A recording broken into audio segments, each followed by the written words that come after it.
بیٹا 14 سال کا جبکہ بیٹی 10 سال کی تھی۔ ابا مجھے معاف کر دیں، آج تو معاف کر دیں، مجھے سینے سے لگا لیں، میری سزا ختم کر دیں۔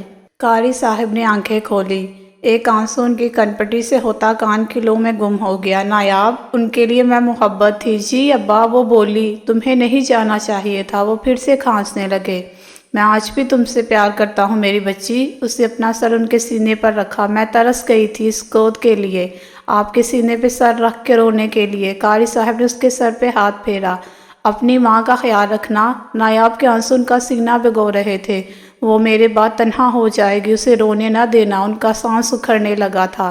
ابا جی، نایاب نے پکارا، میں چاہتا تھا میں جب مروں تو تم میرے پاس ہو۔ کھانسی سے ان کا سانس رک رہا تھا۔ وہ چپ ہو گئے، پھر دھیرے دھیرے کلمہ پڑھنے لگے۔ نایاب کا ہاتھ چوما، اسے آنکھوں سے لگایا اور اپنے سینے پر رکھ کر آنکھیں موند لی۔ دھڑکنیں بند ہوئی۔ نایاب چلائی، ابا! ان سے لپٹ کر رونے لگی۔ کمرہ نایاب کی چیخوں سے گونج رہا تھا۔ رضا اور روشنی ستون سے ٹیک لگائے رو رہے تھے۔ روشنی کو اندر بین کرتی نایاب میں اپنا آپ نظر آیا، مگر اسے وہ خوش نصیب لگی۔ اپنے باپ کو اپنے ہاتھوں سے رخصت کیا، اس سے معافی مانگ کر۔ آج اس کی میت پر اس کو رونے سے کوئی نہیں روک سکتا تھا۔ وہ بلا شبہ خوش نصیب تھی روشنی کی نظر میں۔ اماں کپڑوں کا بیگ تیار کر رہی تھی۔ ان کی عدت کو ختم ہوا 4تھا دن تھا۔ وہ اس گھر کو چھوڑنا نہیں چاہتی تھی، مگر وہ اب وہاں اکیلے رہ نہیں سکتی تھی۔ مسجد کے نئے امام کو وہ گھر ملنا تھا جس نے فیملی کے ساتھ وہاں رہنا تھا۔ روشنی ان کی مدد کر رہی تھی۔ اماں، آپ نے بتایا تھا کہ نایاب باجی کا میاں آوارہ سا تھا، تو ابھی آپ وہاں کیسے رہیں گی؟ روشنی کو خدشات تھے۔ آپ ہمارے ساتھ کیوں نہیں چلتی؟ ہم مل کر رہیں گے۔ انہوں نے نفی میں سر ہلایا۔ آوارہ تو تھا مگر احساس والا ہے۔ تمہیں نہیں معلوم کتنی بار وہ میرے پاؤں پڑا۔ وہ کہتا ہے اس نے گناہ کیا ہے، اس کو معاف کر دو۔ ہماری مدد کی کئی بار کوشش کی، ہم نے منع کیا۔ پھر وہ مسجد کے محلے میں ہر ماہ رقم ڈالنے لگا۔ مسجد کا آدھا کام اس کے پیسوں سے ہوا۔ اچھا ہے، کیونکہ میری بیٹی آج بھی خوش ہے اس کے ساتھ۔ وہ کپڑے طے کرتے ہوئے بولی، میں وہاں ہی جاؤں گی، بس زندگی کے آخری پل اپنی بیٹی کو دیکھتے گزاروں گی، جس کے لیے ہم نے راتیں جاگ جاگ کر دعائیں کر کر کے اس سے مانگا تھا۔ بس گزرا وقت یاد کروں گی اور قاری صاحب سے دوبارہ ملنے کی آس میں جیوں گی۔ روشنی خاموشی سے باہر نکل آئی۔ اس کا دل اداس ہو رہا تھا۔ ان کو چھوڑنا نہیں چاہتی تھی، مگر زبردستی نگاہ ڈالی گھر پہ جس کے کونے کونے سے اب اس کی یادیں جڑی۔ روک بھی نہیں سکتی تھی، اپنے طائرانہ تھی۔ اس نے اب اپنی پیکنگ بھی کرنی تھی اور گاؤں کو جاتی ٹرین ایک بار پھر سے پکڑنی تھی۔ وقت بڑا ظالم ہے، انسان کو انہی راستوں پہ چلاتا ہے جہاں پہ چلتے اس کے قدم یادوں سے لہو لہان ہوتے ہیں، جہاں سسک سسک کر سانس خشک ہو جاتا ہے۔ مگر قسمت یہی ہوتی ہے شاید۔ 20 سال بعد وقت گزر جاتا ہے مگر اپنے پیچھے داستانیں چھوڑ جاتا ہے۔ روشنی اور رسا گاؤں چلے گئی، ان کو معافی مل گئی، سب خوش تھے۔ تیمور کو بڑا ہوتا مانا جاتا، اسے بے تحاشا پیار دیا جاتا۔ نیلم بھی اچھی لڑکی تھی۔ روشنی اور اس کی کبھی نوک جھونک نہ ہوئی۔ کرمداد کے آنگن میں یک بعد دیگرے 4 اور پوتے پوتیوں کا اضافہ ہوا۔ مراد کے 2 بیٹے 1 بیٹی تھی، جبکہ رسا کو اللہ نے ایک اور بیٹے سے نوازا تھا۔ رسا اور مراد زمینوں پہ ہی کام کرتے تھے اور اب نے ان کو بہت نوازا تھا۔ سب ٹھیک تھا، سب اچھا تھا، مگر کچھ خراب تھا تو روشنی اور رسا کا رشتہ۔ روشنی نے کبھی جیسے رسا کو چاہا ہی نہ ہو، وہ اس سے شکوہ کر کر کے بھی تھک گیا تھا۔ اب گزشتہ کئی سالوں سے اس نے بھی خاموشی اختیار کر لی تھی۔ بچے جوان ہوئے، کب ان کے بالوں میں سفیدی اتری، وقت جیسے بہت تیزی سے گزرا ہو۔ تیمور کراچی میں پڑھتا تھا اور چھٹیوں میں گھر آتا، جبکہ مراد کے بچے آکاش، رومان اور ثانیہ وہیں گاؤں میں پڑھتے، وہی رہتے۔ آکاش اور رومان کو پڑھائی کا کوئی شوق بھی نہیں تھا، جبکہ ثانیہ پڑھائی میں تیز تھی۔ رضا کا بیٹا ایان بھی میٹرک میں تھا اور گاؤں میں ہی تھا۔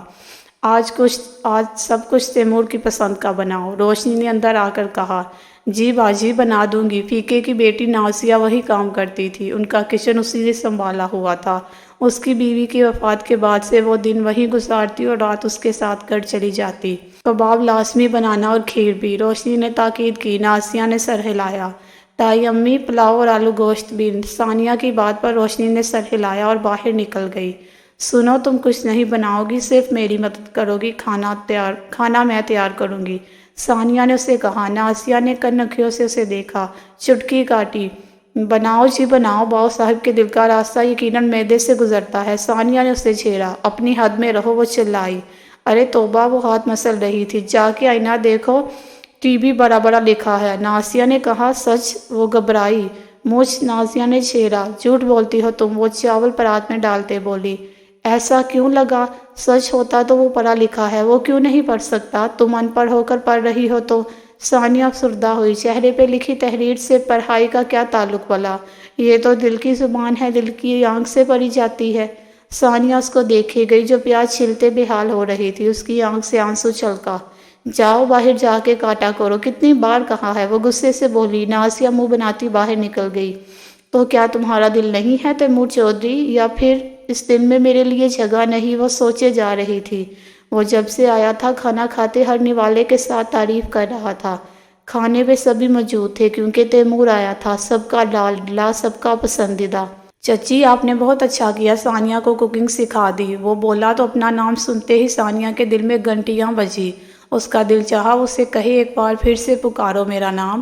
ہاں بھائی، گھر کی اکلوتی بیٹی ہے، اس کو تو آنا چاہیے، ورنہ تم سب کیا کرو گے؟ نیلم نے اسے کہا تو وہ چمچ منہ میں لے جاتا ہنسا۔ یہ تو ٹھیک کہا، اس نے تائید کی۔ دادا جان ایک بات کرنی تھی آپ سے، اس نے پانی کا گھونٹ بھرتے ہوئے کہا۔ میرا رزلٹ آنے میں 2 ماہ ہے ابھی، میں چاہتا ہوں کہ میں ویزے کے لیے اپلائی کر دوں۔ اس کی بات پر سب ٹھٹکے۔ کہاں کا ویزا؟ روشنی نے ماتھے پر بٹ ڈالتے پوچھا۔ UK کا اسٹڈی ویزا اماں، اس نے ایسے کہا جیسے وہ کراچی سے لاہور کی بات کر رہا ہو۔ تمہیں کس نے کہا وہاں جانے کی اجازت دوں گی میں تمہیں؟